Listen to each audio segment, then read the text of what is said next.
Aujourd'hui, une émission consacrée au thème suivant, thème connexe. Le traité de paix israélo-palestinien est-il un leurre? Et peut-on être juif et critiquer l'État d'Israël?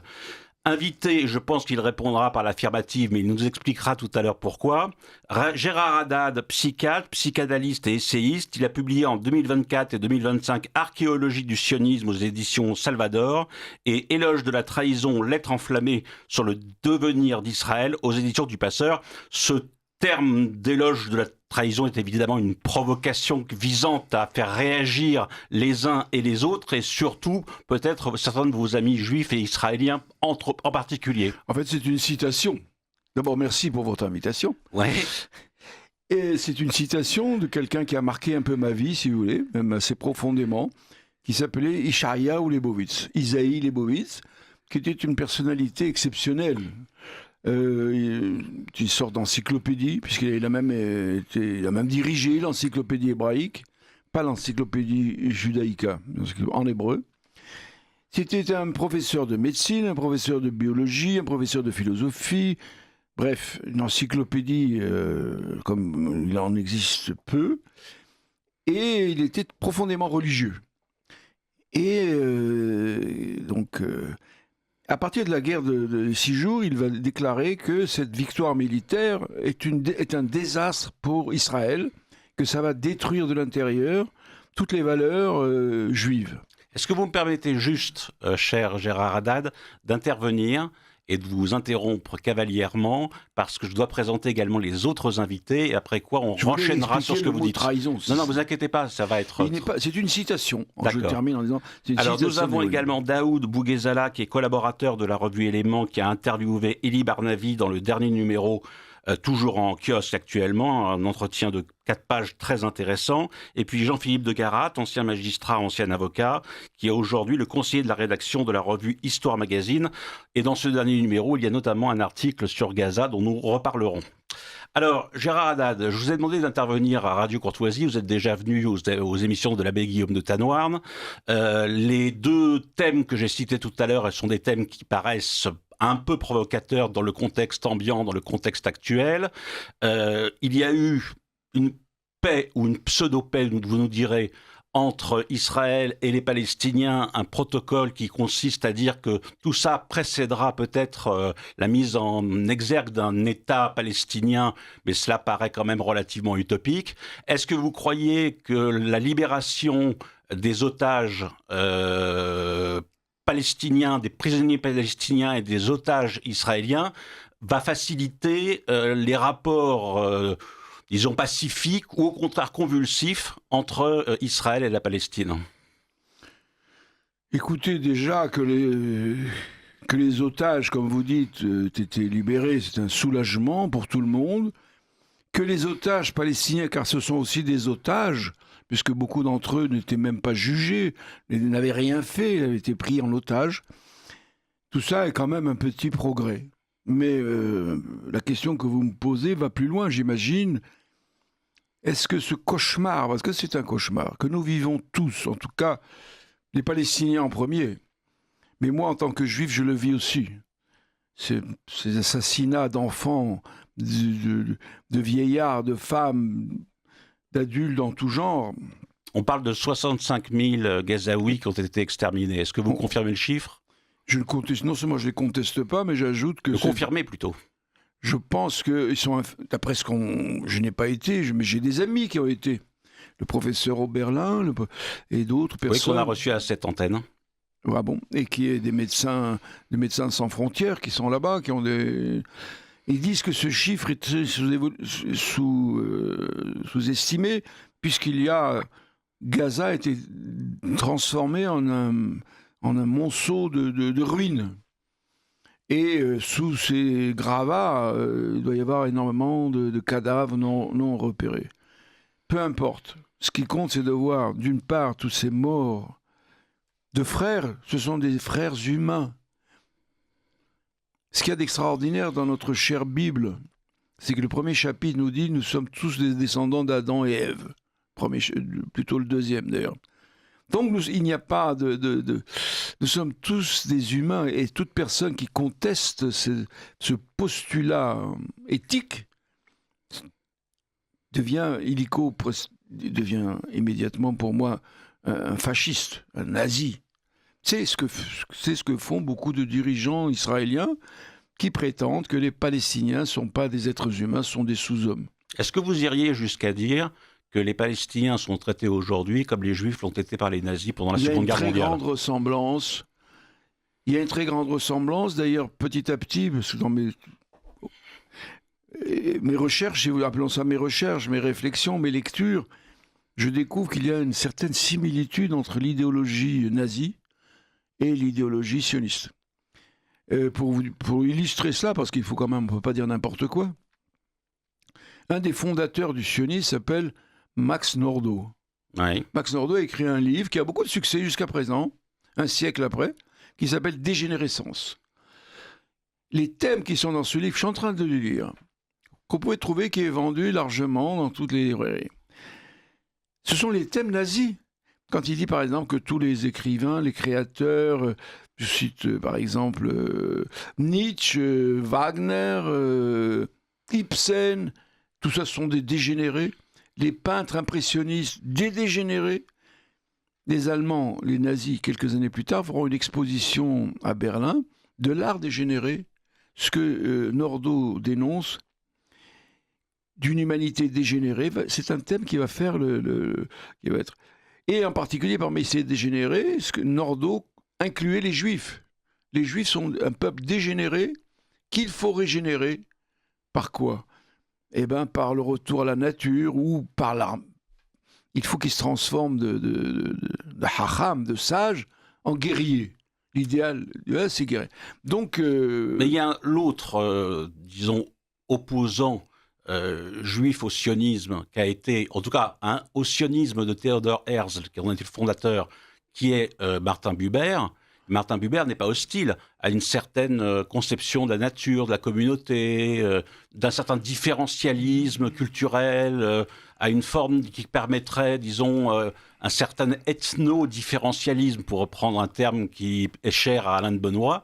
Est-ce que nous pourrions dire aujourd'hui que Martin Buber a échoué complètement et que Theodor Herzl a été relayé aujourd'hui par tous les président et président d'Israël? Écoutez, Martin Buber, en 1948, quand il y a eu la proclamation de l'État d'Israël, en 1947 d'ailleurs, le 29 novembre 1947, ça a été la décision de l'ONU. Il a déclaré en hébreu « Marot l'Agdorot », c'est-à-dire c'est des larmes pour des générations. Pendant des générations, nous allons pleurer cette décision. Il n'est pas le seul d'ailleurs, quelqu'un qui a théorisé sa chose d'une manière beaucoup plus précise, qui s'appelait Hadam. Hadam ne voulait pas d'État. Il va être le grand opposant à Herzl, mais déjà dans le congrès sioniste. Il voulait que le peuple juif crée un grand centre culturel à Jérusalem. Sachez qu'avant le sionisme, on peut dire que les débuts du sionisme, c'est 1880 à peu près. Oui, c'est le 19e siècle. Fin du 19e, oui. Je parle les pré-sionistes. Parce que le sionisme va naître en 97 au congrès de Bâle, qu'organise Max Nordau et son ami Herzl. Oui, parce qu'il faut quand même dire à nos auditeurs, pour ceux qui viennent de naître, si j'ose dire, oui, que le sionisme n'est pas une création ex nihilo en 1948 avec la création de l'État d'Israël, mais a été initié et fondé par Theodor Herzl, qui en est l'idéologue et qui a espéré et fait propager l'idéologie du sionisme, consistant justement à créer l'État d'Israël en 1948. Le mot sioniste n'existait même pas. Il a été créé par un journaliste dans les années fin du 19e siècle, et ce mot de sionisme va être... Les Juifs n'étaient pas sionistes, vous savez. Il y a un des écrivains les plus célèbres israéliens, qui s'appelle Aleph Bet Yehoshua, qui a dit, mais il a écrit un livre qui s'appelle L'anomalie juive. Il se demande pour quelle raison les Juifs n'allaient pas en Palestine. Il n'avait pas bien compris le problème, c'est que les Juifs n'avaient pas tellement envie d'aller en Palestine. Il y avait des foyers juifs très développés en Irak. Le plus grand livre du judaïsme s'appelle le Talmud. Il a été finalisé, il a été pour le développer du côté de Bagdad. On l'appelle ça le Talmud de Babylone.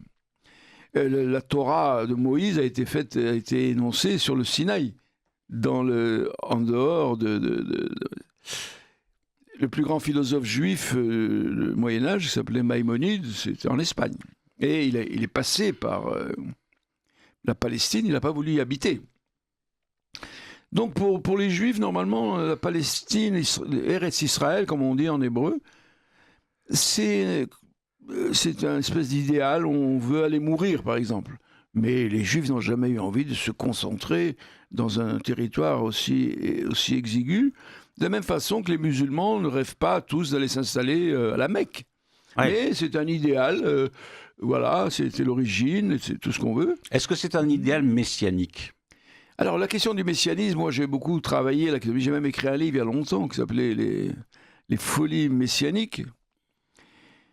C'est une idée, à mon avis, qui n'est même pas juive. Le messianisme, ça va choquer beaucoup de gens. Elle est née, cette idée messianique, si vous lisez le Pentateuque, il n'y a pas un mot sur le messianisme. L'auteur, le théoricien, le premier qui a parlé du messianisme, ça a été un prophète qui s'appelait Isaïe. C'est dans Isaïe qui va être repris après par le christianisme. D'où ça vient cette idée messianique ? Quand Isaïe écrit ce qu'il a écrit, des choses très belles au demeurant, il vivait où ? Il vivait en Perse. C'était l'exil babylonien, c'était Cyrus, l'empire perse, l'empire de comment s'appelait-il ? Nebuchadnezzar en hébreu, Nabucodonosor. La religion qui dominait dans cette région du monde, et qui existe toujours, et qui est respectée en Iran aujourd'hui, qu'on appelle le zoroastrisme. Oui, la religion pré-perse, pré-islamique en Perse, justement. Oui. Mais jusqu'à présent, il y a des zoroastriens en Perse. Hein. Il y a même 2 députés perses, me semble-t-il, zoroastriens au Parlement iranien. C'est constitutif de la constitution iranienne. Il y a des Iraniens vivant en France qui sont zoroastriens. Si vous pouvez, Jean-Philippe Garat, parler un tout petit peu plus fort dans le studio, dans le micro. Il y a en France des Iraniens qui sont zoroastriens. C'est un thème qui est très important en Occident. Par exemple, nous avons un opéra de Jean-Philippe Rameau, je crois, qui s'appelle Zoroastre, que le grand philosophe Nietzsche a appelé son livre, c'est plus connu, même si c'est pas le meilleur, qui s'appelle Zarathustra. Ainsi parlait Zarathustra. Ainsi parlait Zarathustra. Donc, c'est quoi le zoroastrisme qui définit le monde ? Il y a la lutte du bien et du mal, de la lumière et de l'obscurité. C'est des thèmes d'ailleurs que Netanyahou a repris à l'ONU. Là. Et viendra un jour quelqu'un qui va battre le mal et construire un monde idéal. C'est ça le zoroastrisme. Et donc... C'est un manichéisme. Le zoroastrisme et l'islam ont ceci de commun, l'avait montré Henri Corbin, que ce sont des manichéismes. Le zoroastrisme bien antérieur à l'islam. Oui, bien sûr. Même. Bon. Et donc...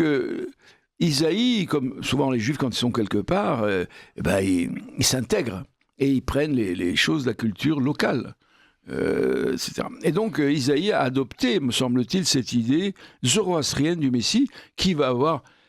Il est clair que ça flotte dans la tête de tout le monde, cette idée qu'enfin on va pouvoir créer un monde idéal où le mal disparaîtra, la maladie disparaîtra, enfin, comme disait Leibowitz, où il y aura des croissants dans les arbres. Oui, pour ceux qui aiment les croissants. Ou des pains au chocolat, pour ceux qui aiment les pains au chocolat. Donc voilà d'où vient. Alors cette idée... Gérard Haddad, il faut que je passe la parole aux différents invités. On va revenir de toute façon sur tout ce que vous venez de dire, vous inquiétez pas. Jean-Philippe de Garat... quand je commence, j'arrête plus, moi. Oui, mais il faut. On a 1h30, donc on a un peu de temps. 3 invités, 1h30. Je vois que Daoud Bouguezala est là. Bonjour Daoud.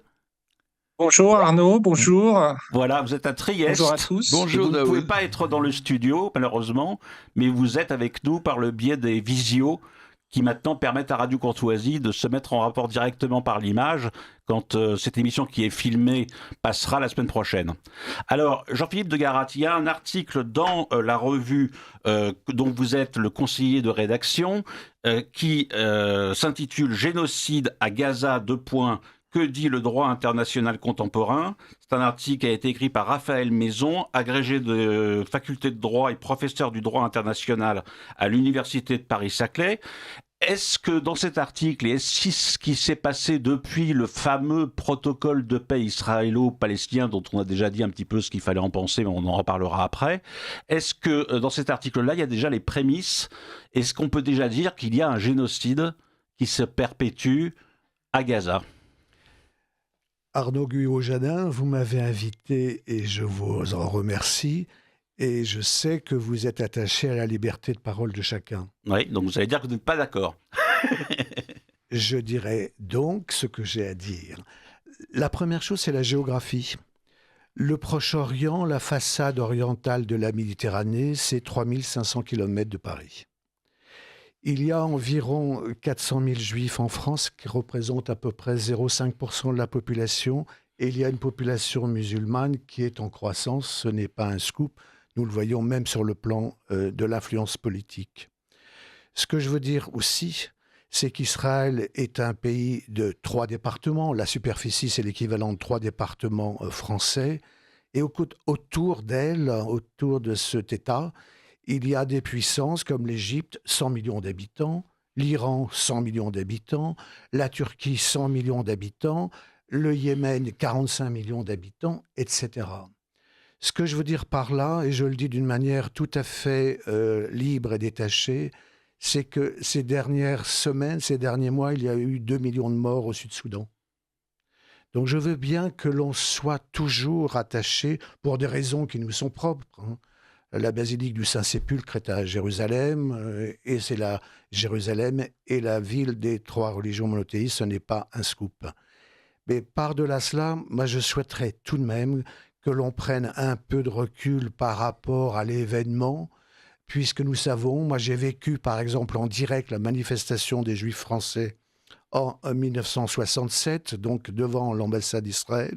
J'étais lycéen tout près de là, et comme je suis le biographe de Maurice Coeuf de Murville, je me rappelle très bien les vociférations ou les mots qui ont été employés envers le général de Gaulle et envers son ministre des Affaires étrangères, à cette époque-là. Tout cela est oublié. Je viens d'entendre de votre part, monsieur, ce que vous avez dit sur 1967. Je veux dire par là, c'est qu'on ne peut pas oublier le temps. Vous avez parlé de Theodor Herzl, et puis on peut aussi penser à cette page blanche, notamment de ce dont vous parliez, de l'agenda, du journal de son ami le jour de la dégradation de Dreyfus. Tout ça nous renvoie à une histoire française. Nous sommes en France et c'est une histoire française qui est parcourue par tout ce que nous savons. Mais Jean-Philippe de Garat, vous êtes conseiller de la rédaction de cette revue Histoire Magazine. Vous avez des journalistes qui ne sont pas obligatoirement tous d'accord entre eux. Vous-même n'êtes pas forcément d'accord avec les journalistes que vous publiez. C'est aussi ça la liberté d'expression. Et par conséquent, je vous pose la question directement. Est-ce qu'il y a génocide à Gaza selon la journaliste Raphaël Maison, qui est également agrégé des facultés de droit et professeur du droit international à l'université de Paris-Saclay? Le principe de cette revue, c'est que l'histoire doit être rendue aux historiens et aux juristes lorsqu'ils ont des compétences en histoire. Et donc, par voie de conséquence, les personnes qui s'expriment dans cette revue disent ce qu'ils veulent et il n'y a aucune censure, je dis bien aucune censure, sur les propos qui les engagent. Donc il y a, parce que le génocide à Gaza, 2 points, que dit le droit national contemporain? Que dit-il justement? Je vais vous dire, moi je proviens du monde judiciaire, j'ai été magistrat pendant des décennies après avoir été avocat, et j'ai une très grande retenue face aux faits que je ne constate pas. J'ai, comme tout le monde en France maintenant, beaucoup de réserves vis-à-vis des médias d'ici et là, de tous. Parce que tant qu'on n'a pas constaté les choses, c'est très difficile. Alors, il y a les images qui circulent sur les réseaux sociaux. Je ne suis pas aveugle, personne n'est sourd, enfin, les gens qui ne veulent pas l'être. Et donc, ce que nous savons donc, de ce qui s'est passé, soit le 7 octobre, soit à Gaza, ne peut pas laisser indifférents les gens lorsqu'ils sont chrétiens. J'ai entendu ce que vous disiez, monsieur, sur un homme vaut un autre homme. C'est évident. Mais la qualification juridique, moi je me méfie beaucoup du droit. Vous savez, le droit est une science sociale qui est seconde par rapport à la politique. L'exemple type que l'on donne souvent, c'est le droit hitlérien qui était parfaitement légal lorsque, en 1935, Hitler a fait euthanasier tous les handicapés. La loi était légale. Elle était parfaitement illégitime, mais elle était légale. Donc je me méfie beaucoup des qualifications juridiques que les plateaux de télévision ou de radio se balancent allègrement entre non-juristes, parce que je sais que le droit est pour le coup, une substance molle.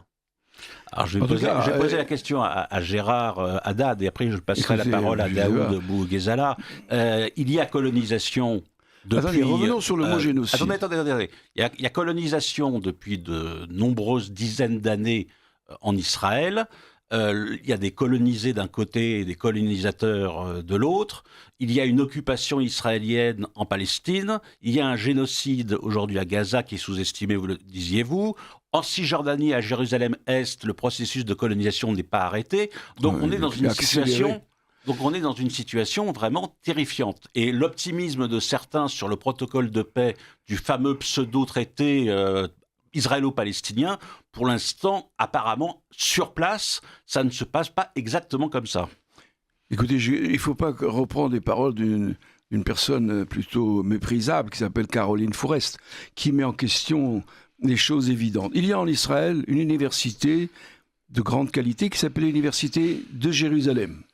Et dans cette université, il y a une chaire du génocide, de la Shoah. Et le professeur qui tient cette chaire, je m'appelle Bartov, je crois, a déclaré, il a dit que le cœur brisé, que tous les éléments qu'il a, c'est un spécialiste local, juif, israélien, et il déclare, s'il y a bien un génocide quelque part, c'est à Gaza. On peut remettre en question les paroles d'un spécialiste, remettre en question ce que dit la Cour pénale internationale, remettre en question des tas d'autres témoignages, souvent d'ailleurs de juifs comme Finkelstein en États-Unis, un historien. Aujourd'hui, nous assistons à un désastre humain. Je sais qu'au Soudan, mais celui-ci est plus proche de nous, et il est fait par des gens, par nous-mêmes en quelque sorte. Et puis surtout, ça c'est une question que je posais à Philippe de Garat, c'est que ça n'est pas parce qu'il y a 2 millions au Soudan qu'on doit sous-estimer ou en tout cas relativiser les autres millions de personnes qui meurent ailleurs. Je n'ai pas dit cela, je dis simplement que lorsque vous comparez l'ampleur des choses et vous comparez également le temps d'antenne sur les médias consacré à telle ou telle question, il n'y a pas photo. Alors je vais vous poser une question un peu provocatrice. Est-ce que les journalistes et les hommes politiques à la télévision, justement, ou à la radio, etc., sont-ils quasiment unanimement d'accord pour soutenir Israël et pour casser du palestinien, ou au contraire, il n'y a pas de pro-palestinien dans les médias? Vous trouverez dans toutes les chaînes, à commencer par CNews, un point de vue qui est plutôt favorable à Israël. Personne ne peut le nier. Alors pourquoi Comment expliquez-vous ça? Je ne suis pas un spécialiste de la presse audiovisuelle ou télévisuelle, donc je ne peux pas vous répondre et je ne passe pas mes journées devant ces écrans plats. Non, mais de temps en temps. Je sais simplement que lorsqu'il y a des catastrophes ici ou là, c'est aussi... Enfin, ce que je dis est factuel.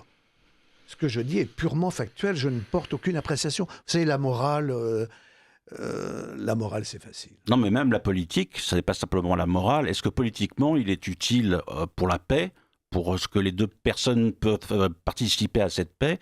Est-il souhaitable que ce conflit se perpétue sous les auspices de cette volonté d'un grand Israël qui est en train, pour l'instant, de tuer 65 000 personnes, mais qui probablement en fera beaucoup plus dans les semaines et mois qui viennent? Alors, la population d'Israël, je ne suis pas un spécialiste, je crois que c'est moins de 10 millions de personnes. Y compris les Palestiniens, les musulmans, les Arabes, il y a israéliens. trois quarts de la population israélienne qui est juive. Donc, ce qui veut dire qu'il y a un quart, environ 2-3 millions de personnes qui ne sont pas de confession juive. Non, c'est pas juste ce que vous dites, excusez-moi. Ah ben, je ne sais pas, j'ai regardé ça. Oui, je vous en prie. Non. Si vous prenez de la mer au Jourdain, cet espace-là, qu'on appelle la Palestine, Eretz Israël, ce que vous voulez, où il y a donc des gens qui ont la nationalité israélienne et d'autres qui ne l'ont pas, le grand danger que croit vivre Israël, c'est que les non-juifs soient majoritaires. C'est à peu près il y a une légère majorité juive, encore faut-il la définir, hein, sur les gens musulmans. C'est pas vrai, vos 20%. Ça, c'est à l'intérieur de la ligne verte, ce que vous dites. Oui. Mais vous pouvez pas exclure tous ces gens-là qui vivent entre le Jourdain et la mer. Non, ce que je veux dire par là... Et ils sont dominés depuis 1967. Ce que je veux dire par là, ils n'ont aucun droit. Si un jour Israël était écrasé, sa ligne de défense, ça serait Chypre. Et donc, il n'y a que la mer derrière. Il y a ces États, l'Égypte, 100 millions. Iran, 100 millions. Turquie, 100 millions. Syrie, 20 millions. Yémen, 45 millions. Je dis simplement ça. Et alors ? C'est tout. C'est pas des ennemis, forcément. L'Iran n'est pas un ennemi. Non. D'accord. L'Iran n'a jamais bombardé Israël, sauf en réplique. Vous savez, il y a des juifs en Iran, il y a des députés juifs en Iran. Des chrétiens orthodoxes aussi. Il y a des chrétiens orthodoxes, il y a des zoroastriens, etc. Israël a bombardé des choses civiles en Iran. Israël a construit, Netanyahou a construit ce mythe que l'Iran est l'ennemi d'Israël. Alors cela dit, Gérard Haddad, il faut quand même dire, parce qu'on ne le dit pas, mais ça va de soi, que ce qui s'est passé le 7 octobre est monstrueux. C'est un massacre de masse. C'est tout à fait monstrueux, mais l'Iran n'y est pour rien. Et que, non, je faisais une parenthèse parce que je m'apercevais que nous ne parlions que d'un côté et pas de l'autre. Il y a eu un massacre de masse qui a été effectué le 7 octobre et qui est affreux et dont on parle tout le temps, beaucoup plus effectivement que du génocide à Gaza. Mais ça existe quand même. Oui, mais c'était quoi ? C'était une journée. Là, ça fait 2 ans. D'autre part, nous ne savons pas exactement ce qui s'est passé le 7 octobre. Il y a eu des horreurs, c'est clair. Mais il y a des tas de gens en Israël, en particulier les familles d'otages, qui réclament une enquête israélienne, pas internationale, israélienne, pour savoir qu'est-ce qui s'est passé le 7 octobre. On ne sait pas ce qui s'est passé le 7 octobre.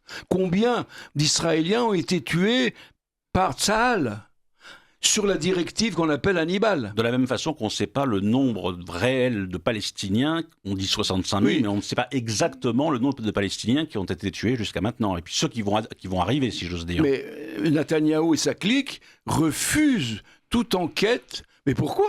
Qu'est-ce qu'il y a à cacher ? Il y a des choses cachées. Si vous permettez juste d'intervenir, parce qu'on a beaucoup de temps pour pouvoir s'exprimer. Oui, il faut qu'on puisse s'exprimer un peu plus. Oui, j'entends bien, mais vous savez, comme on a des invités, on est 3, donc c'est un peu compliqué. Alors, Daoud Bouguezela, vous êtes donc à Trieste, je le répète. Vous êtes collaborateur à la revue Éléments. Vous avez interviewé donc Elie Barnavi, le grand intellectuel juif israélien qui détonne un petit peu par ses positions. Dans cet entretien, vous dites « Israël se condamne à des guerres sans fin », enfin, c'est Barnavi qui dit cela. Il est assez pessimiste sur l'avenir israélo-palestinien. Cet entretien a été fait évidemment avant la signature du traité israélo-palestinien. Qu'est-ce que vous retenez de tout ce que peut dire Barnavi, qui est très pessimiste, puisqu'il croit que soit on aboutira, si on est optimiste, à 2 États, ça serait vraiment disons, l'idéal, parce que l'État binational judéo-arabe n'est plus aujourd'hui du tout d'actualité, ou alors, au contraire, on se dirige vers une guerre civile. Alors, ce que dit Elie Barnavi en sa qualité de représentant de ce qui reste de la gauche israélienne, c'est que finalement, si on élargit la focale de Gaza, il faut voir l'entièreté du problème politique, y compris en Cisjordanie, où il a des mots très forts. Il parle de nettoyage ethnique en défaveur des Palestiniens, où il y a un harcèlement par les colons, et l'armée qui est au service des colons via le gouvernement israélien actuel. Eh bien, on se dirige en fait vers une alternative simple, puisque les gouvernants d'Israël, a fortiori ceux d'aujourd'hui, ne veulent absolument pas entendre parler d'État palestinien. La solution à 2 États s'éloigne, et l'alternative, selon Elie Barnavi, c'est une société d'apartheid avec des sous-citoyens. Il l'écrit même noir sur blanc dans son histoire d'Israël qui est assez lumineuse, avec des ilotes, des espèces de Bantoustans et des citoyens. Il ne voit pas ça arabes, comme une perspective optimiste, j'imagine quand même. Il ne voit pas ça comme une perspective optimiste. Non, justement, il s'en désole, puisque pour lui, en tant que patriote israélien, il en va même de l'avenir d'Israël en tant que société juive et démocratique. Et Netanyahou et ses sbires actuellement au pouvoir, qui sont effectivement des nationalistes juifs messianiques, que Elie Barnavi, dans d'autres médias, a qualifié de génocidaires, au moins dans leurs intentions. Ces gens-là, aux yeux de Barnavi, compromettent l'avenir même et l'identité même d'Israël. Peut-on parler encore d'une société démocratique quand on voit ce qui se passe aujourd'hui en Israël avec Netanyahou et l'armée israélienne qui interviennent à Gaza et ailleurs? Parce que vous avez parlé de société démocratique.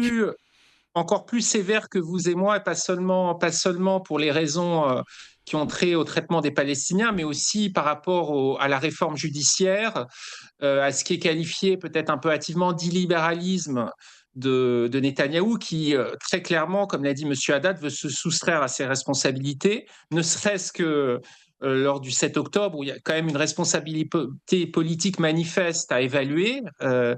Et sans parler de ces petits problèmes judiciaires un peu plus anecdotiques que Trump a un petit peu moqué à la tribune de la Knesset. Est-ce encore une société démocratique? Bonne question, je ne me prononcerai pas là-dessus. En tout cas, est-ce encore une société? Il y a au moins 7 tribus. Elie Barnavi le dit, même presque sous forme d'autocritique. Il dit, mais moi qui suis un intellectuel laïque de Tel Aviv, qu'ai-je à voir, grosso modo, avec un colon extrémiste messianique en Cisjordanie? Voilà, c'est une question qui se pose. Il dit dans l'entretien, les colons sont au pouvoir aux côtés de Netanyahou, ils n'ont pas colonisé la seule terre palestinienne, ils ont colonisé le système politique et les esprits, c'est le principal problème d'Israël. Il n'y va pas avec le dos de la cuillère. Non, et d'ailleurs, c'est le paradoxe de ce patriote israélien de gauche qui, dans Le Monde, a publié une tribune avec Vincent Lemire, exigeant des sanctions internationales contre Israël pour l'obliger à arrêter ce qu'il qualifie de crimes de guerre et de crimes contre l'humanité à Gaza, sans parler du traitement infligé aux Palestiniens en Cisjordanie. Donc là, les défenseurs systématiques d'Israël feraient bien de se poser des questions. C'est-à-dire que est-ce vraiment dans l'intérêt de cet État de donner quitus à tout ce que fait le gouvernement Netanyahou? Mais alors, justement, si ça n'est pas une perspective lumineuse, mais vraiment très sombre que de pouvoir imaginer une violence terrifiante qui passerait à la vitesse grand V et qui serait encore plus terrible que ce qui se passe aujourd'hui, s'il y avait justement, comme le dit Elie Barnavi, Israël qui devrait se retirer d'au moins une partie des territoires occupés, et il dit « Le jour où cela arrivera, la querelle se videra par la violence, c'est ce que j'entends par risque de guerre civile ».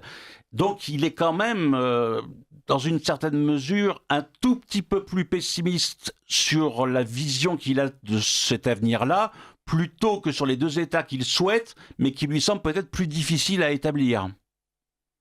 Et en fait, j'ai envie de vous dire que tout cela a été écrit, non pas dans des textes religieux, mais dans un très bon roman de Philippe Roth, sorti il y a à peu près 50 ans, qui s'appelle La Contre-vie, où il est déjà question de colons en Cisjordanie. C'était les tout débuts de la colonisation, d'ailleurs, grâce à Shimon Peres, mais donc du Parti travailliste, enfin grâce, avec toute l'ironie que je mets dans ces mots-là. Et d'ailleurs, je titille un peu Elie Barnavi sur ce thème-là, et lui n'exonère pas son ancien parti travailliste de ses responsabilités. Eh bien, quand vous lisez La Contre-vie de Philippe Roth, vous voyez des extrémistes colons en Cisjordanie prêts à en découdre, et c'est tout à fait le discours des ministres Smotrich, Ben-Gvir et les autres.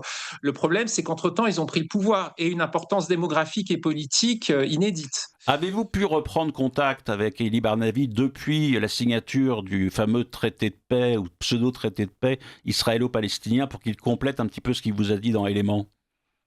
Non, on n'a pas eu l'occasion. Simplement, vous savez que politiquement, ça ne résout rien, hein, a fortiori à long terme. Donc, et même à moyen terme, voire à court terme, on peut douter, à part l'heureuse libération des otages israéliens, on peut douter des intentions des uns et des autres. Et là, j'émets une opinion un peu plus personnelle. Lorsque vous regardez, je crois qu'il y a eu 2000 prisonniers palestiniens libérés, corrigez-moi si je me trompe. Lorsque vous regardez le profil, Netanyahou, d'une certaine manière, prolonge sa politique, puisque Marwan Barghouti, qui était la grande figure du Fatah, qui serait l'interlocuteur privilégié et légitime, plébiscité par une grande partie du peuple palestinien, il s'est bien gardé de le libérer. Oui. Alors, je crois, je n'ai pas de certitude, vous allez pouvoir peut-être infirmer ou confirmer, cet entretien paru dans Éléments avec Elie Barnavi a été attaqué par certains médias. Je crois que vous avez répondu, ou qu'en tout cas, Elie Barnavi a pu répondre. Est-ce que je me trompe ?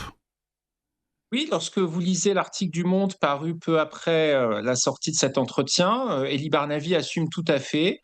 Il est resté droit dans ses bottes. Moi, je n'ai absolument pas répondu on m'a pas contacté, et tant mieux. Voilà. Alors, c'est assez amusant lorsque vous lisez cet article qui qualifie cet entretien d'échange sans aspérité. Alors, on peut imaginer ce qu'un journaliste du Monde aurait espéré trouver comme aspérité à dénigrer dans Éléments. Et finalement, en fait, on se demande, bon, ça c'est une question qui sort un peu du sujet israélo-palestinien, mais lorsque on reste dans l'entre-soi, on se fait critiquer. Lorsqu'on parle à des intellectuels de gauche, a fortiori israéliens, là, il est question d'accusations de récupération. Donc finalement, aux yeux de certains journalistes, il faudrait se faire On un a tort de harakiri toute pour les façon. contenter. Ouais. De toute façon, oui, on a tort d'exister. Bon, alors, est-ce qu'il va y avoir dans les prochaines livraisons d'éléments, est-ce que vous allez poursuivre un petit peu cette enquête? Est-ce que vous pensez qu'on en a encore pour un bon moment, que ces deux États sont pour l'instant hypothétiques et que la guerre, la violence et la guerre civile, vous personnellement, est-ce que vous la voyez comme barre d'avis ou est-ce que vous êtes un peu plus optimiste, un peu plus pessimiste, un peu plus réaliste? Alors, j'ai des divergences avec Barnavi, notamment lorsqu'on élargit un petit peu le plan à la région, puisque Barnavi, grosso modo, approuve toutes les opérations du Mossad, y compris en Iran, et il estime, à raison, à mon avis, qu'Israël n'a jamais été aussi puissant sur le plan régional aujourd'hui, cet État devrait en profiter pour entamer une démarche de pacification.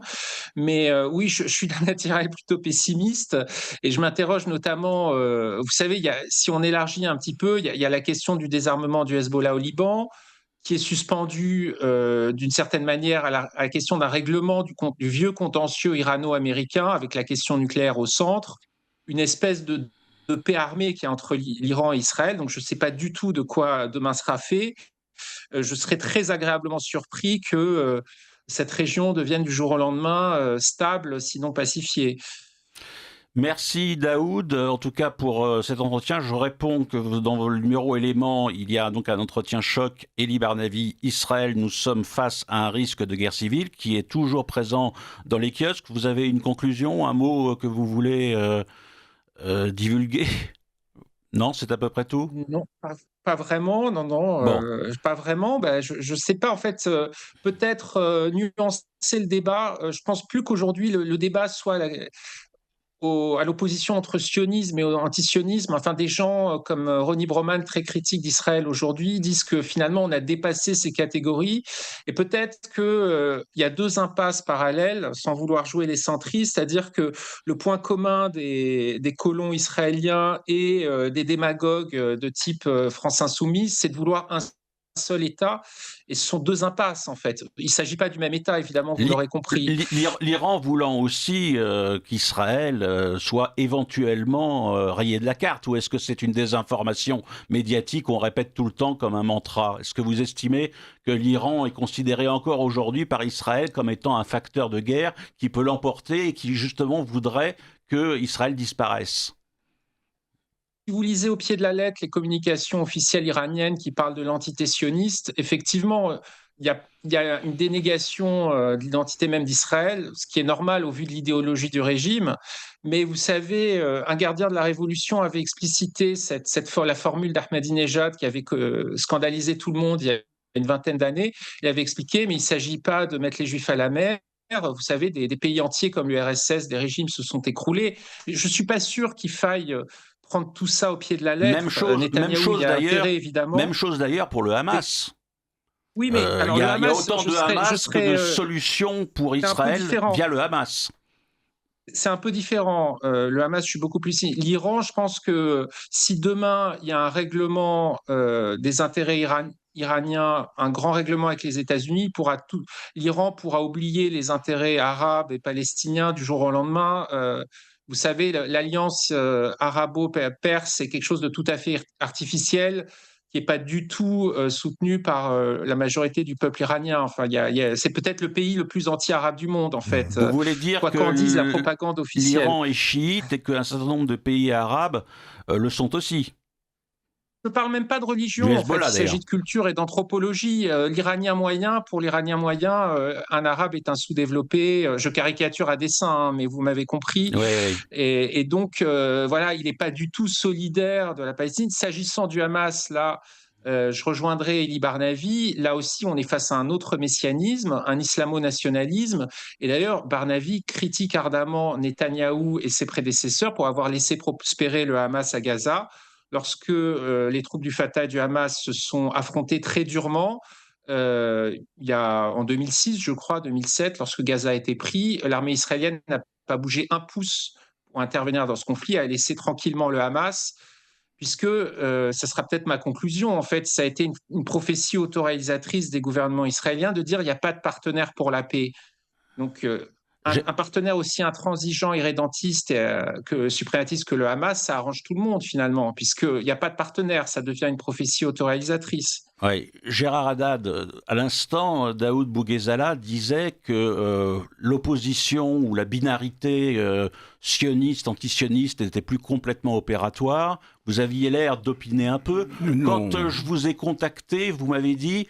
Oui, plutôt qu'anti-sioniste, je dirais que je suis asioniste. Est-ce qu'aujourd'hui, il y a véritablement une différence entre les deux ou est-ce que c'est une question de mots? D'abord, je voudrais... M-A-U-X ou M-O-T? Permettez-moi de revenir sur ce qu'a dit M. Daoud. Quand il traite la France insoumise de démagogue, je trouve ça pas correct, parce que c'est un parti politique, démocratique, qui participe aux élections, et qui est le seul en France qui, d'emblée, a pris des positions contre la barbarie qui se déroulait à Gaza. Donc, moi j'ai des amis LFI, je ne les considère pas du tout comme des démagogues. Bon, bref, ceci est terminé. La question qui m'intéresse, c'est un État, deux États. Oui. Si vous connaissiez un peu l'histoire, moi je connais bien l'histoire du sionisme, puisque j'ai même traduit le premier homme qui a joué un rôle essentiel dans le sionisme, c'est pas Herzl. Avant lui, 20 ans avant lui, il y avait quelqu'un qui s'appelait Eliezer Ben Yehuda. C'est l'homme qui a ressuscité la langue hébraïque et qui a proposé une solution déjà à l'époque qui était la solution helvétique. C'est marrant combien la Suisse, dans les fantasmes sionistes, est importante. C'est à Bâle qu'a eu lieu le premier congrès sioniste. L'idée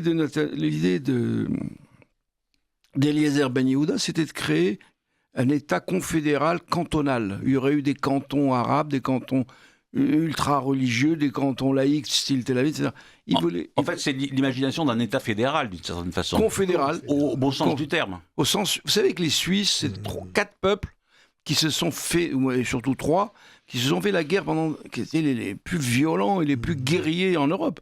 Quand on avait besoin de prendre comment ça s'appelle, des soldats, on allait... Les gardes suisses. Les gardes suisses, même au Vatican. On allait chercher en Suisse. Et puis un beau jour, ces gens-là ont surmonté ce conflit et ils ont fait un pacte, c'était au début 3 ou 4 cantons, je crois, et ils ont créé la Confédération helvétique, qui aujourd'hui a une puissance économique exceptionnelle, pacifique. Donc, il y a des gens, et j'ai des amis palestiniens comme Rima Hassan, qui, elle, est pour un État de ce type-là. Elle est pour un État unique. Un État, c'est-à-dire un État binational judéo-arabe. Un État national judéo-arabe du style confédéral. Est-ce que ça paraît pas, autant c'est l'idéal, autant est-ce que c'est possible? Est-ce que autre chose est possible? L'histoire des deux États est-elle possible? Il y a 700 000 colons en Judée, ce qu'ils appellent Judée-Samarie. Vous ne pourrez jamais les chasser, ou alors, je ne sais pas comment on ferait. Donc, les deux États, cette idée, il y a des gens qui trouvent qu'elle est infaisable. Et que c'est quoi cet État palestinien économiquement, qui ne pourrait pas vivre. Donc, de toute façon, ce n'est pas à nous de décider, encore une fois. Nous, à Paris, on est marrant, ou à Trieste, c'est à eux de décider. C'est aux Palestiniens de décider, aux Israéliens de décider, qui se mettent... mais il faudrait quand même qu'il y ait un peu d'équilibre entre les deux, parce que d'un côté, un pays ultra puissant qui possède, je rappelle, la bombe atomique, dont ils pensent pouvoir utiliser dans ce qu'ils ont appelé l'opération Samson. Vous savez, en Israël, il y a des trucs comme ça. Il y a le truc Hannibal, le truc Samson, et le truc, je sais pas quoi, de monsieur Eisenkot, Daïché, je crois, ou je sais pas quoi. Donc ils ont toujours des plans comme ça. Alors, Samson, c'est quoi? C'est jeter la bombe atomique et mourir ensemble. Donc nous sommes chez les fous, vous savez. La maladie mentale est un des facteurs politiques les plus importants aujourd'hui. Philippe de Garat. Oui, je suis frappé par deux choses. La première, c'est que ce conflit, moi j'ai 70 ans, je vous ai dit, j'ai vu... J'étais un jeune homme. 1967 à Paris, j'ai entendu, bien sûr, comme tout le monde, toutes les années qui ont suivi, et c'est le caractère morbide de cette question qui revient d'une manière ou d'une autre, avec une sorte de jeu morbide entre les différents protagonistes. Ça, c'est la sensation que moi, Parisien, Français, je peux ressentir ici, à 3500 km du Proche-Orient et cette façade orientale de la Méditerranée. La deuxième chose, c'est que je suis toujours surpris que lorsque l'on parle de cette question, on parle d'un couple qui se déchire, palestinien et israélien, comme s'il n'y avait pas des ambitions extérieures. Le meilleur exemple me semblant la Turquie, qui lorsqu'il y a eu les problèmes en Syrie, est intervenue en Syrie. On se rappelle d'ailleurs que sous le mandat français, la France avait cédé à la Turquie le Sancak d'Alexandrette, qui avait entraîné un certain nombre de désagréments, puisqu'on sait que l'ambassadeur français de la Mare a été assassiné au Liban en représailles de ce manque de correction. Ce que je veux dire par là, c'est que la Turquie, par exemple, peut avoir des ambitions. Après tout, l'Empire ottoman. Moi, j'étais en Turquie en 1971, dans la ville minière d'Aydin, et il y avait là un étudiant en architecture qui nous a dit « Taksim, nous allons reprendre Chypre ». 1971. Depuis 1974, il y a une ligne verte. Vous allez à Nicosie, vous passez d'un côté à l'autre. Ça a été longtemps fermé, et l'armée turque est toujours à Chypre Nord. Donc, c'est assez étonnant que l'on parle d'une région géographique en oubliant la mer qui est autour. Chypre, c'est tout près. Famagus, Maghimagosa, c'est tout près du Liban. Donc, on a l'impression que ce sont des scènes de ménage affreuses, effroyables, mortelles, où femmes et enfants font les frais de la folie des hommes. Et puis après... Mais vous avez dit tout à l'heure, Jean-Philippe de Garat, que les lieux saints, le monothéisme, les trois monothéismes, la terre où est né Jésus-Christ, etc., c'est pas tout à fait la même chose que ce qui a pu se passer à côté ou à la périphérie, et qu'en plus, il n'y a pas véritablement de guerre qui aujourd'hui sévit dans cette partie-là du monde, alors qu'en Israël, à Gaza, en Cisjordanie, etc., là, effectivement, il y a une opposition frontale entre les Palestiniens et les Israéliens. À Chypre, il y a excusez-moi, mais il y a des résolutions de l'ONU sur l'occupation turque. Personne n'en parle. Il y a eu des phénomènes de résistance. Moi, j'ai un certain nombre d'amis, peu importe le détail, et qui ont connu cela avec l'armée turque ou avec l'armée grecque, d'ailleurs. Donc, lorsqu'on parle d'Israël, mais Israël, elle est le dos à la mer. Et je dis, si vraiment demain, les forces coalisées repoussaient les Israéliens à la mer, il n'aurait que Chypre. Je rappelle tout de même que Chypre, c'est un ancien royaume français, Lusignan. Et que j'ai vu, par exemple, des églises dont les clochers avaient été découpés pour que les minarets puissent s'élever. Et vous rentrez dans les églises de Chypre en retirant vos chaussures. Alors, il y a aussi un argument qui a souvent été utilisé en faveur, effectivement, de la démographie palestinienne. C'est-à-dire qu'il y a un enfant, je crois, sur 4 en Israël, et il y a 4 enfants en Palestine.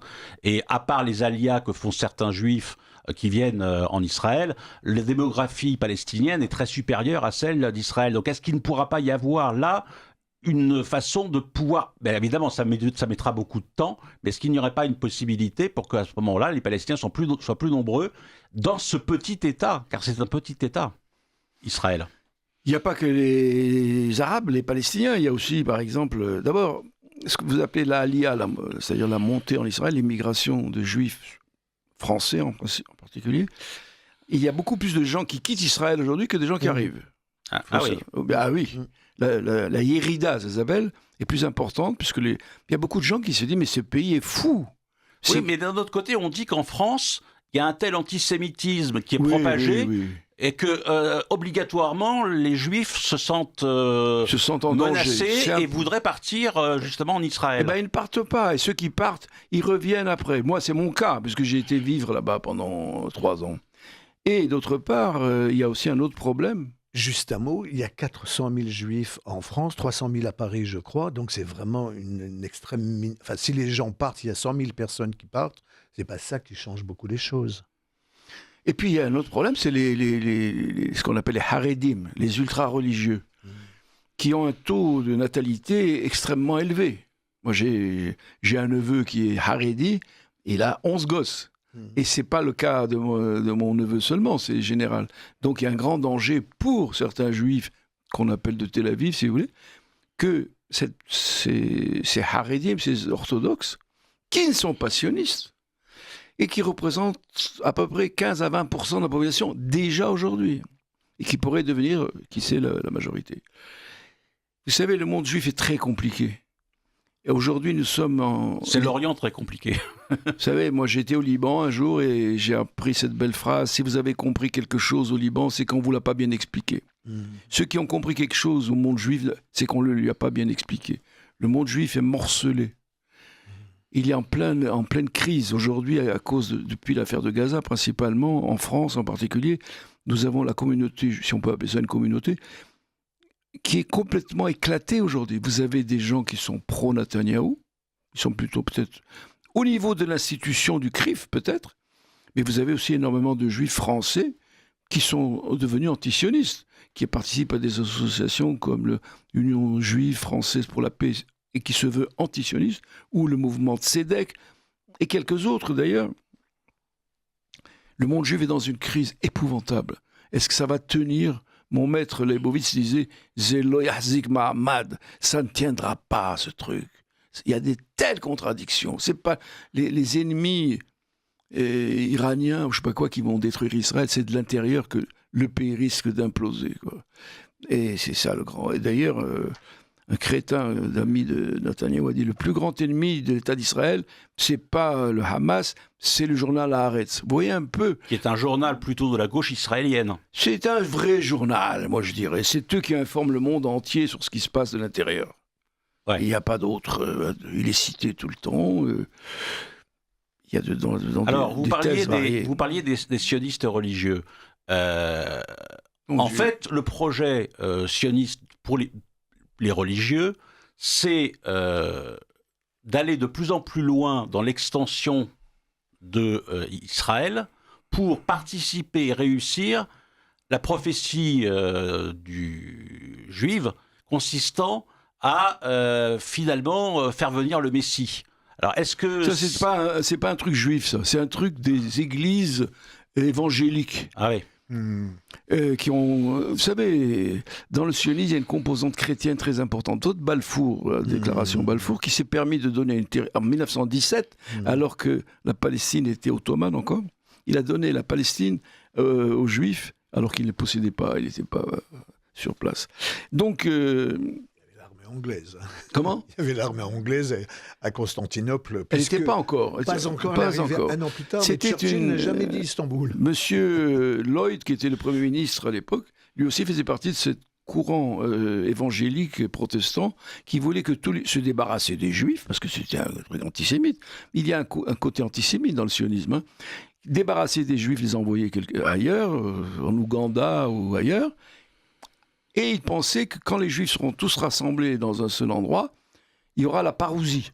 Parce qu'eux, ils croient à la parousie. C'est pas comme le retour du Christ parmi nous. Le retour du Christ. Et à ce moment-là, il va massacrer les Juifs, d'ailleurs. Parce que beaucoup de ces ultra-sionistes que nous connaissons sont extrêmement antisémites des États-Unis. C'est un truc de... Des fous furieux. Mais la folie furieuse, elle commence à se généraliser. Donc je ne sais pas d'où je suis parti, là, ce que j'essaie de vous expliquer. Bon... Donc, est-ce que vous connaissez Gérard Haddad ? Attendez, vous avez parlé des juifs religieux. Mais vous savez, c'est quoi ça, les sionistes religieux ? Par exemple, M. Leibovitz, mon cher, ma référence, était religieux. Et il était contre la politique israélienne. Vous avez, à New York, il n'y a pas longtemps, vous avez des juifs religieux qui ont défilé demandant la création d'un État palestinien. où ils se sentiraient plus en sécurité qu'en l'État d'Israël, ils appellent l'État d'Israël l'État nazi, les juifs religieux. Alors, vous savez, c'est très compliqué le judaïsme. Nous passons un bobino et on se retrouve tout de suite après. Vous appréciez cette émission? Alors aidez Radio Courtoisie à en produire d'autres. Rendez-vous sur soutenir.radiocourtoisie.fr. Merci d'avance. Question que je voulais vous poser, Gérard. Est-ce que vous connaissez la communauté rabbinique traditionnaliste Naturel Karta? Oui, c'est des ultra-orthodoxes. Qu'est-ce que vous en pensez? Monsieur Bouguezala, comme vous l'appelez, appelez-le par son vrai nom, c'est Bourzal. C'est plus... Est-ce que vous acceptez cette terminologie, Daoud? C'est parfaitement prononcé avec l'accent tunisien parfait. Voilà, parfait. Tunisien que je suis, c'est un pays où je suis né et à l'égard duquel j'ai beaucoup d'affection et je la garde. Alors, les Naturel Karta, c'est un truc assez étrange. Parce que je vous ai dit que le monde juif est très compliqué. Alors, ce sont des ultra-orthodoxes qui, depuis le début, depuis 1948, ont refusé l'État d'Israël et considèrent l'État d'Israël comme un État nazi. Et hérétique. Hérétique, du point de vue juif. Bien sûr. S'il est nazi, c'est qu'il est hérétique, quand même. Et donc, moi, j'ai connu une des chefs de file de ce mouvement. Alors, il faut savoir qu'il y a un autre courant beaucoup plus développé qu'on appelle les Satmar. Les Satmar est un courant chassidique très important, surtout à New York. Ils sont plusieurs centaines, peut-être ils sont 150 000, hein, je ne sais pas le chiffre exact, mais ils sont plusieurs dizaines de milliers. Et pour eux, l'État d'Israël est une catastrophe. Ils pensent vivement que l'État palestinien s'instaure, qu'on puisse respirer pour ces gens-là. C'est quand même un truc que peu de gens savent. Et les Satmar, on les traite de fous, de tout ce qu'on veut, mais les Bovis, ils ne sont pas fous du tout, ils réfléchissent, ils ont des idées. Bon, bref. Finalement, on a les ultra-religieux chez les sionistes et les ultra-religieux de l'autre côté. Mais les ultra-religieux sionistes ne sont pas des ultra-religieux, c'est des fanatiques nationalistes. Ils se sont mis une feuille de vigne qu'ils appellent religion. C'est comme, moi je pense que les ultra-machins islamiques, ils se mettent l'islam comme feuille de vigne, mais en fin de compte c'est des nationalistes. Le grand danger qui pèse sur nous tous, c'est le développement du nationalisme. Le nationalisme conduit l'humanité à la barbarie. C'est ce qu'a dit M. Leibowitz, citant un Autrichien qui s'appelait Grillparzer. J'ai travaillé toutes ces questions. J'ai traduit l'autobiographie d'Eliezer Ben Yehuda. J'ai traduit 7 livres de Leibowitz. Et je continue à faire mon enquête sur l'origine du sionisme. Alors, vous dites à propos du nationalisme que c'est une des plaies qui, justement, aujourd'hui s'étend à peu près partout, en tout cas au Proche-Orient et en Israël. Est-ce qu'il y a votre avis... en Europe. Ouais, oui, mais est-ce que le nationalisme, parce qu'il y a plusieurs nationalismes, vous le savez, il y a le nationalisme de libération, qui est un nationalisme visant à l'émancipation d'un peuple, et puis il y a le nationalisme convulsif, le nationalisme irrédentiste, qui lui vise plutôt à la conquête et à la destruction d'un peuple. Bon, il ne faut pas confondre patriotisme et nationalisme. Voilà. Le patriote, c'est quelqu'un qui aime son pays. Et quelqu'un qui n'aimerait pas son pays, le pays où il est né, le pays où il a acquis sa culture, son éducation, qui n'aimerait pas ce pays, c'est un malade. Moi, je suis de culture française, de culture aussi tunisienne. Mais j'adore ne pas aimer son pays, je vous dis, c'est pathologique. Le nationalisme, c'est pas le patriotisme. C'est deux choses d'ailleurs antagoniques. Vous savez, Jean Jaurès, quand même, un sacré traître, lui d'ailleurs. Il était internationaliste. Il a dit, un peu de patriotisme éloigne du pays, beaucoup le rapproche. Et pourquoi traître? Parce qu'il s'est fait tuer. Vous savez, moi, à propos des traîtres, j'ai cité quelques grands traîtres dans l'histoire. Le plus grand traître que nous avons connu, nous les Juifs, c'est le prophète Jérémie. Un homme exceptionnel pour moi, qui a été négocié avec Nabucodonosor un traité de paix. Et l'homme qui l'a mis en place, qui s'appelait Guidalia, a été assassiné par des Juifs. Donc c'est ça la trahison dont je parle. C'est une trahison au nom de l'éthique, pas la trahison crapuleuse pour faire carrière ou pour gagner de l'argent, je ne sais quoi. Et donc Jérémie, c'est un traître.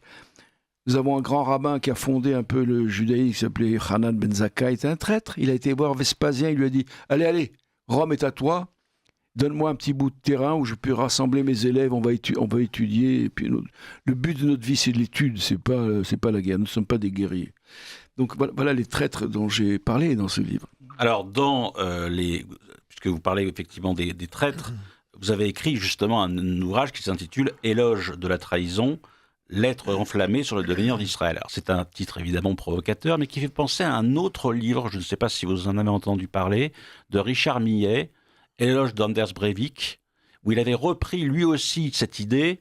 Éloge littéraire. Ouais, éloge littéraire, oui, exactement. Et Aux chaque éditions mot compte. Pierre-Guillaume Deroux. Ouais.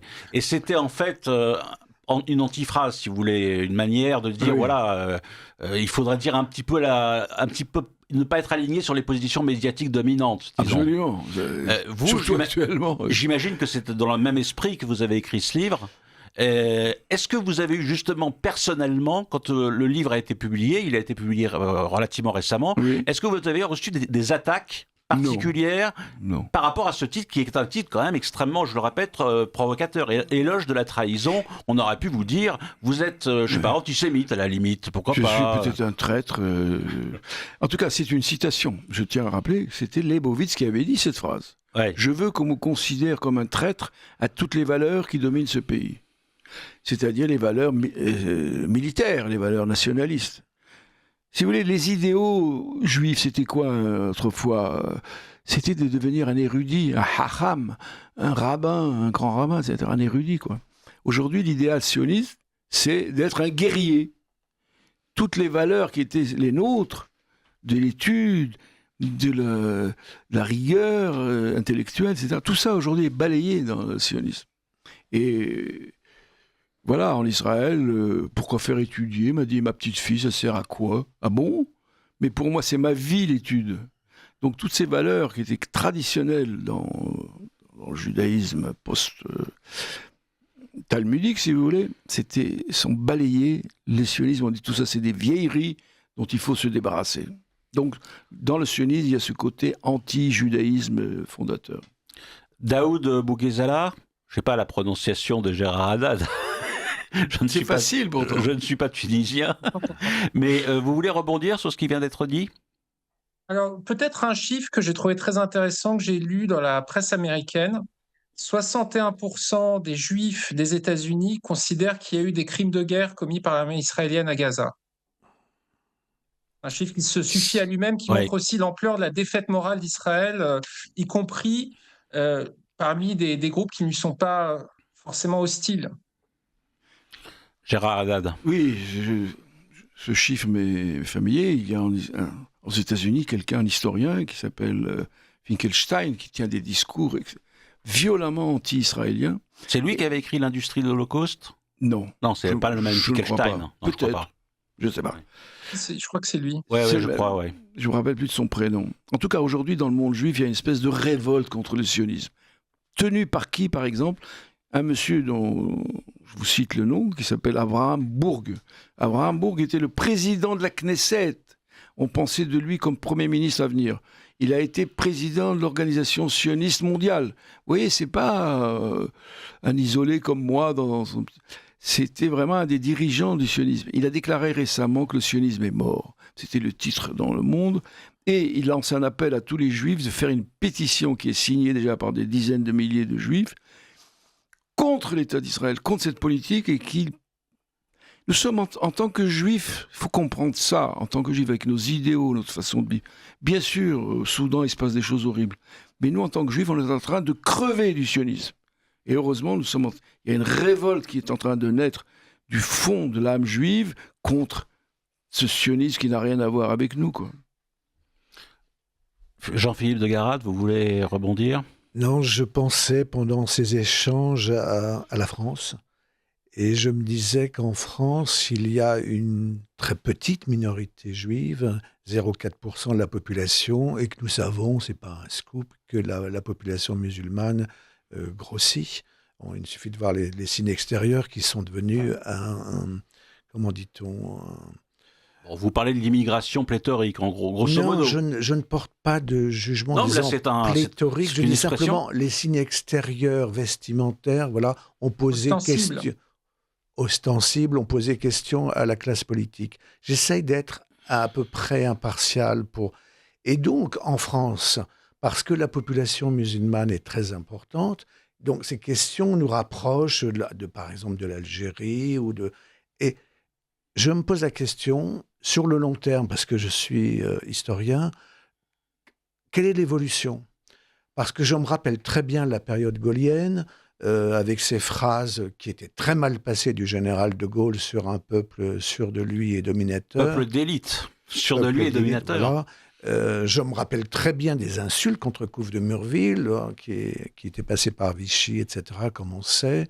Et je n'arrive pas à comprendre, je n'arrive pas à saisir quelle est la politique française actuelle au Proche-Orient, si tant est qu'il y en ait une. Oui, c'est ça. Et je n'arrive pas à saisir une chose qui, pour moi, est évidente, c'est que la guerre nourrit la guerre. Ça, on le voit sur d'autres théâtres d'opération. Et encore une fois, je reviens à ce point qui peut paraître mineur, mais qui pour moi est majeur, c'est qu'il y a des hommes, des femmes qui meurent, c'est tout. Oui, mais l'amour apporte l'amour. Il y a une chose que vous ignorez peut-être. Moi, j'ai un pied en France, je suis français, mais j'ai un pied en Tunisie. Vous n'avez pas idée de l'amour que mes amis tunisiens, les intellectuels bien sûr, ont pour la France. Pour eux, la culture française est vitale. On ne dirait pas ça des Algériens en Algérie. Je ne sais pas, je ne suis pas algérien, je n'y vais pas. Donc, il y aurait, vous savez, on s'enrichit mutuellement. Il y a 550 millions de francophones en Afrique. Voilà. Donc on sait très bien que la capitale de la francophonie n'est pas Paris. Eh bien, tant mieux. Je veux dire, c'est bien on devrait être fier du fait que la langue française séduise, alors que la langue anglaise est en train de conquérir quand même plutôt le monde. Je ne porte pas de jugement moral, je constate... Vous faites semblant. Je ne porte pas, soyez gentil, docteur. Est-ce que vous croyez... attendez, je n'ai pas fini. Est-ce que vous croyez que la neutralité existe ? En Afrique, c'est très simple. Dans certains pays, il y a des ethnies, je ne sais pas comment les appeler, qui ont chacune leur langage. La seule langue commune, c'est le français. Oui. Voilà, c'est tout. C'est un fait. Et alors ? C'est tout. Moi, j'applaudis. Mais non, mais que vous applaudissiez ou que Non, mais on vous... est là dans un cadre d'un débat, c'est-à-dire d'une confrontation, d'une disputation. Il faut bien qu'il y ait des points de vue qui s'expriment. Vous exprimez-vous un jugement de fait ? Je pense que M. Haddad veut tenir un jugement de valeur à partir des jugements de fait. Voilà, c'est un petit peu ce qui vous différencie peut-être. Non, parce que quand vous parlez de cette angoisse, cette montée de l'islam en France, mais enlever les immigrés en France, quand je vois passer les camions... Dans certains secteurs de la population. Les hôpitaux français... On sait très bien que sans immigrés, l'économie ne tient pas. Voilà. C'est réglé. Mais il y a quand même 8 millions d'immigrés extra-européens en France. 8 millions. Ben, la France a toujours été un pays d'immigration. Oui, c'était pas dans la ces même. proportions-là. C'était pas la même. Bon, vous savez, quand les Visigoths, les Ostrogoths, les Francs sont arrivés... C'est loin, c'est très loin. C'est très loin. Donc, on revient à notre débat.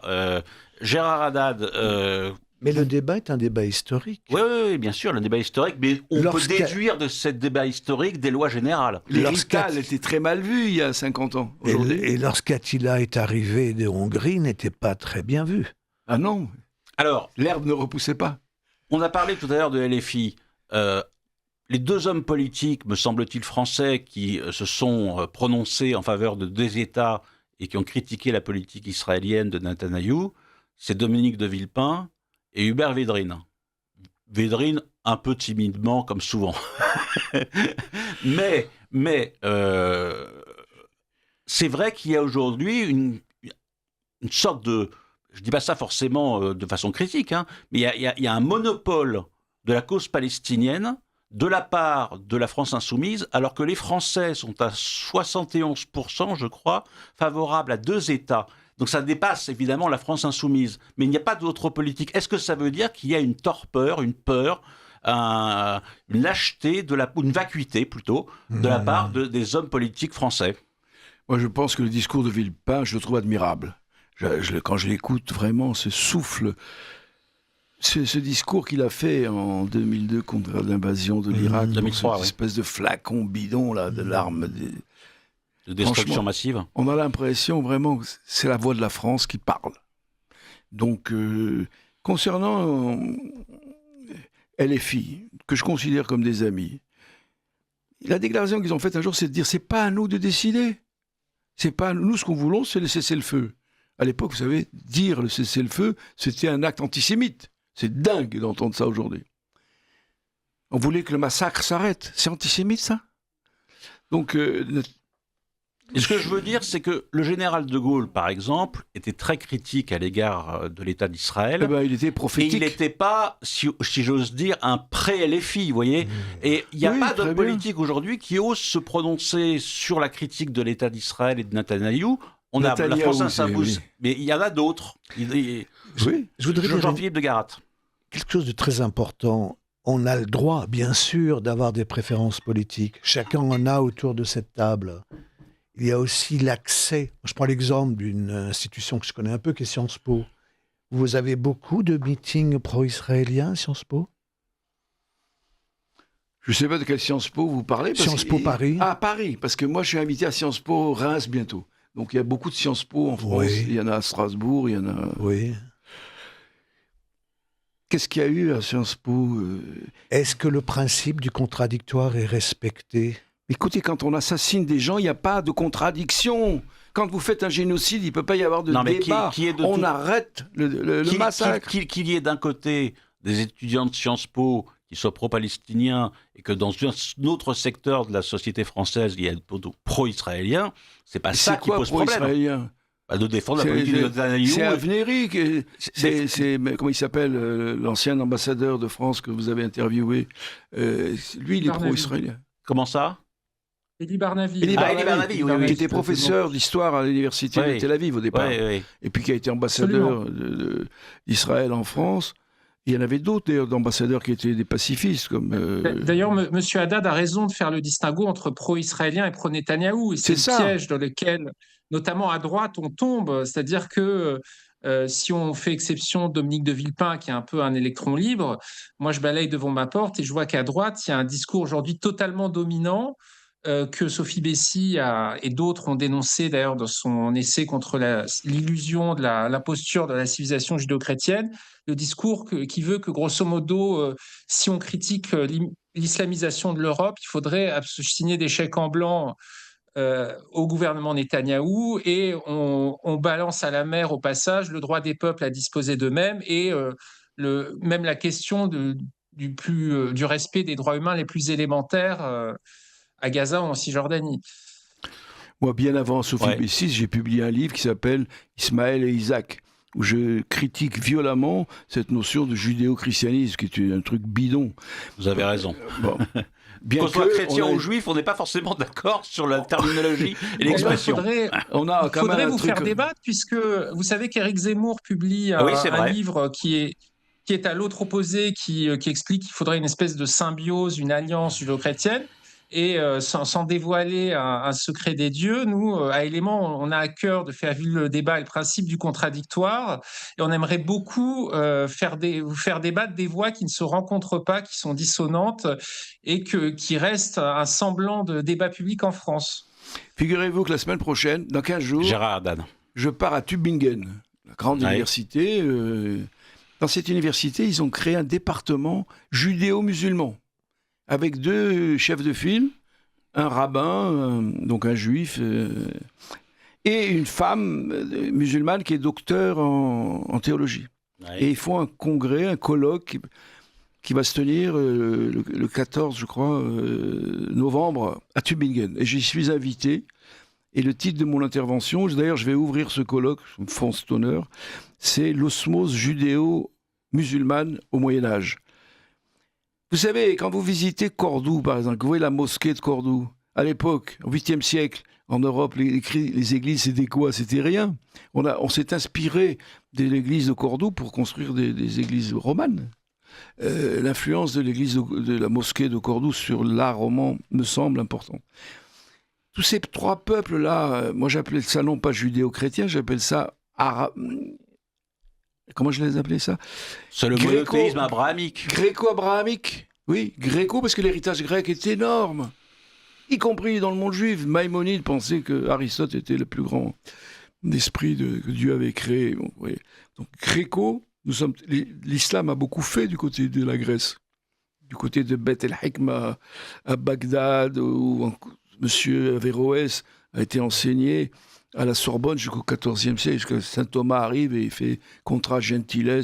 Et vous savez que l'expression judéo-christianisme n'existe que depuis le Concile Vatican II du Oui, point de c'est vue ça, des oui. chrétiens.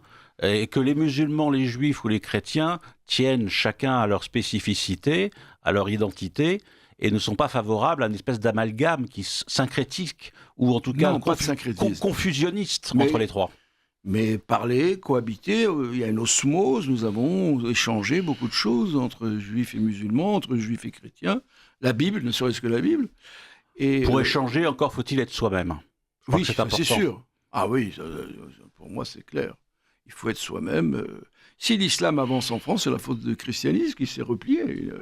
Ah non, c'est pas la faute du christianisme, c'est la faute de certains chrétiens qui malheureusement n'ont rien fait pour que le christianisme puisse perdurer et puisse être dynamisé, et qu'aujourd'hui encore, il y a trop de chrétiens lâches, veules, qui n'ont pas encore véritablement pris conscience que le christianisme était une religion universaliste et que c'était une religion qui par conséquent devait s'étendre à condition de laisser la liberté aux autres peuples de pouvoir accepter cette divulgation de la parole chrétienne.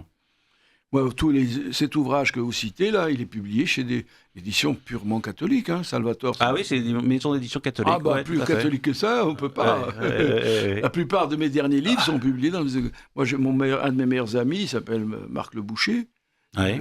qui dirige cette maison d'édition en ce moment. C'est un catholique ultra fervent. Hein. Il faut arrêter avec ces choses-là. Nous avons des choses à nous dire, à nous respecter. Et justement, est-ce que le sionisme respect. n'est pas finalement une idéologie et une pratique impérialiste qui vise à détruire à la fois l'identité chrétienne, l'identité juive et l'identité musulmane, qui justement pourrait se réconcilier en un front uni contre le système américano-israélien, par exemple? Moi, ce que je sais, c'est que vis-à-vis de mes amis musulmans, la chose qui me marque, ce que demande un musulman, un arabe, c'est qu'on le respecte. Dès l'instant où vous respectez, pourquoi on ne respecte pas les Palestiniens? Pourquoi est-ce qu'on a tué tous les dirigeants palestiniens? Ce manque de respect pour ces gens, c'est ça l'origine de la guerre. C'est Caïn et Abel. Tout mon travail en psychanalyse, c'est autour du meurtre d'Abel par Caïn. C'est ce qui se passe en Palestine. Caïn, c'est l'Israël, Abel, c'est les Palestiniens. Il faut qu'on se respecte mutuellement. La grandeur du christianisme est énorme. Ce qu'a fait le christianisme en Europe. La grandeur de l'islam, allez Le voir. génie du christianisme, comme disait Chateaubriand. Voilà. Et comme l'a dit d'ailleurs Leibowitz, il dit, quelle civilisation ils ont créée. L'islam a créé, pour aller en Andalousie, quand vous voyez l'Alhambra, ce que c'est, mais c'est dingue ce truc. Ou la mosquée de Cordoue, ou bien d'autres choses. Ou à Séville, ou à Grenade, Oui, c'est lui, la en Andalousie. fameuse, comment ça s'appelle, cette tour qui était une ancienne minaret. Nous avons beaucoup de choses à échanger, nous avons à nous aimer, à nous respecter, à vivre ensemble et à construire un monde pacifique. C'est ça le but de la vie, c'est pas de se faire la guerre. Alors je vais vous poser une question là aussi un peu provocatrice. Vous avez certainement connu, ou en tout cas lu ou su, il y avait un intellectuel, un philosophe, il y a maintenant quelques dizaines d'années, qui s'appelait Roger Garaudy, qui a été au Parti communiste Je l'ai connu personnellement. et qui a été converti à l'islam et qui a critiqué beaucoup d'autres choses sur lesquelles nous passerons parce que les lois en vigueur, les lois liberticides, les lois Guesso justement nous en empêchent. Mais il se trouve que Garaudy a montré un visage à la fois, bizarrement d'ailleurs, de chrétien, de musulman, et en tout cas, de toute façon, contre les hérésies respectives des trois religions, dont le sionisme à l'égard du judaïsme. Est-ce que vous croyez qu'un Roger Garaudy, aujourd'hui, s'il vivait, aurait encore cette perception, et est-ce que l'État d'Israël ne serait pas encore aujourd'hui, encore plus critiqué par lui, au vu de ce qui se passe actuellement dans les territoires occupés? Vous savez que Garaudy, au départ, était un chrétien catholique fervent. Oui, oui, oui, oui. Je l'ai connu quand il était au bureau politique du Parti communiste. Parce que moi, j'ai été membre du Parti communiste et collaborateur du comité central. On voyait un peu le truc. J'ai fait un parcours un peu particulier. Et puis, il est passé... comment a-t-il passé du catholicisme au Parti communiste, où il va être critique, assez critique du Parti communiste. Hein. Peut-être qu'il a trouvé dans l'islam un nouveau communisme aussi. Je sais pas, je ne vais pas psychanalyser Garaudy qui n'est plus là. Monsieur Daoud, Maintenant, Daoud nous quitte. non, il va nous dire, il dit Non, quelque non, non, chose. je crois Au revoir. Au revoir, Monsieur. au revoir, à bientôt. Ah, c'est un Au revoir. honneur. Merci, Et bonnes merci. vacances. Merci. En Italie, donc. Oui, à Trieste. C'est bien ce Qui n'est pas triste.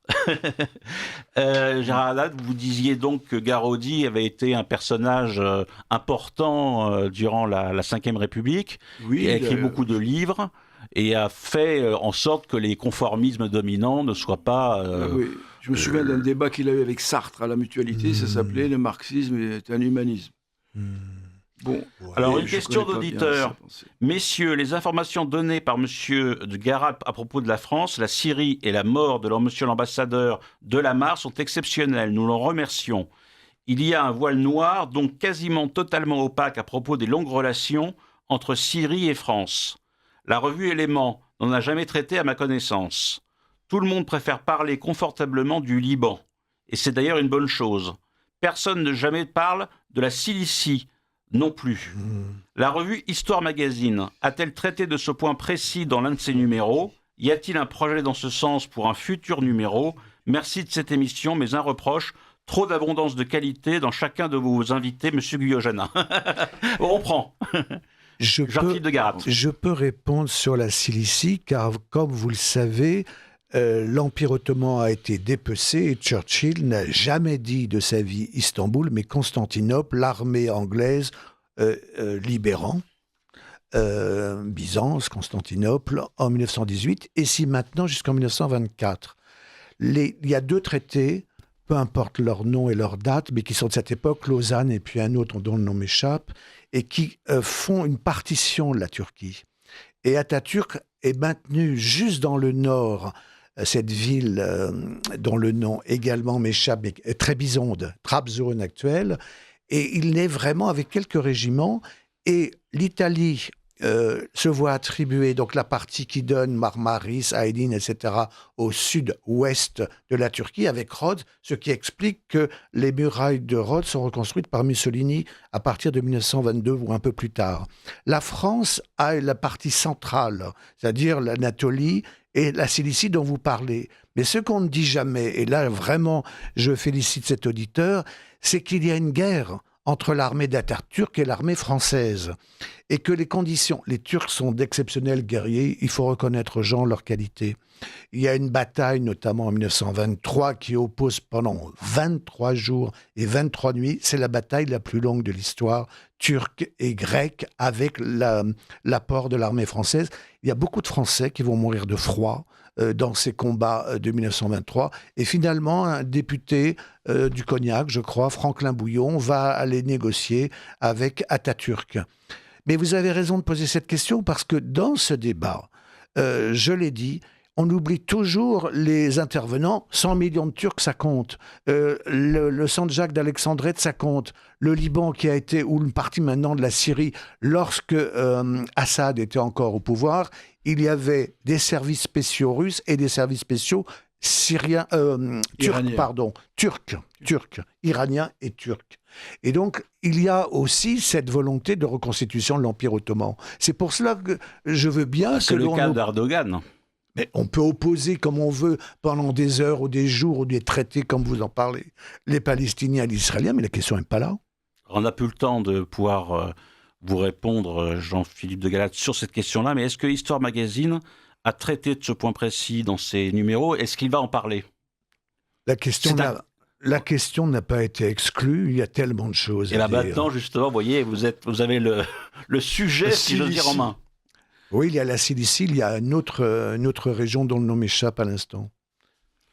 Alors, je signale également que la prochaine soirée dédicace qui aura lieu le 7 novembre à l'occasion de la parution de notre numéro consacré à Mishima, la soirée aura lieu au Café Regalia, 1 rue de la Convention, Paris 15e, à 20h. Les invités à ce jour seront Frédéric Andreu, Rodolphe Carte, Aurélien Chrétien, Chian Granger, David Miège, le dessinateur, Anka Visdei et Antoine Sfiki. Alors, je rappelle également les 2 ouvrages de Gérard Haddad. Archéologie du sionisme, paru en 2024 aux éditions Salvator, et Éloge de la trahison, lettres enflammées sur le devenir d'Israël aux éditions du Passeur, publié en 2025.